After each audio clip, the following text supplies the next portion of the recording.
കേരള സംസ്ഥാനത്ത് oriental insurance കമ്പനിക്ക് മുന്നിൽ ഇന്നും ഇന്നലെയുമായി കേരള NGO അസോസിയേഷൻ വലിയ സമര പോരാട്ടങ്ങൾക്ക് തുടക്കം കുറിച്ചിരിക്കുകയാണ്. ഈ സമരത്തിന് ആസ്പദമായ കാര്യങ്ങളെക്കുറിച്ച് സ്വാഗത പ്രസംഗം സൂചിപ്പിച്ചു.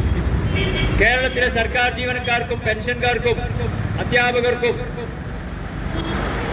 കഴിഞ്ഞ 3.5 വർഷം മുമ്പ് നടപ്പിലാക്കിയ മെഡിസെപ്പ് എന്ന് പറയുന്ന പദ്ധതി സമഗ്ര ആരോഗ്യ ഇൻഷുറൻസ് സംവിധാനം വേണമെന്ന കേരളത്തിലെ സർക്കാർ ജീവനക്കാരുടെ കാലങ്ങളായുള്ള ആവശ്യം ഈ സർക്കാർ നടപ്പിലാക്കിയപ്പോ ഒരു ജീവനക്കാരന്റെ കയ്യിൽ നിന്നും പ്രതിമാസം 500 രൂപ പ്രതിമാസം പിടിച്ചെടുത്തുകൊണ്ടാണ് അത് നടപ്പിലാക്കി തുടങ്ങിയത്.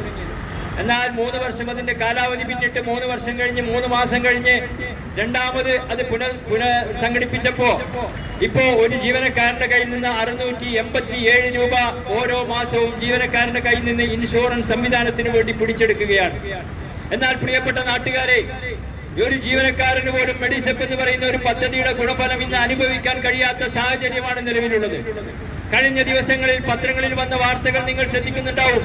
ഇന്നത്തെ 2023 2 ലക്ഷം ജീവനക്കാരും അധ്യാപകരും കൂടി 5.5 ലക്ഷം പെൻഷൻകാരും ഉണ്ടെങ്കിൽ 11 ലക്ഷത്തോളം ജീവനക്കാരുടെ കയ്യിൽ നിന്ന് 687 രൂപ വീതം പിടിച്ചെടുത്താൽ ഒരു മാസം 75.5 കോടി രൂപ, 75 കോടിയിലധികം രൂപ ഒരു മാസം ജീവനക്കാരുടെ കയ്യിൽ നിന്ന് പിടിച്ചെടുത്ത് ഇൻഷുറൻസ് കമ്പനിക്ക്, ഓറിയന്റൽ ഇൻഷുറൻസ് കമ്പനിയുമായി ഉണ്ടാക്കിയ കരാർ പ്രകാരം ജീവനക്കാർക്ക് മുഴുവൻ മെഡിക്കൽ ആനുകൂല്യം കൊടുക്കാൻ ഈ സർക്കാരിന് ബാധ്യതയുണ്ട്. ഇൻഷുറൻസ് കമ്പനി ജീവനക്കാരന് ആനുകൂല്യം നൽകിയിട്ടില്ലെങ്കിൽ അത് വാങ്ങിക്കൊടുക്കാനുള്ള ബാധ്യത സർക്കാരിനാണ്. കാരണം സർക്കാരാണ് ഞങ്ങളുടെ കയ്യിൽ നിന്ന് പണം പിടിക്കുന്നത്.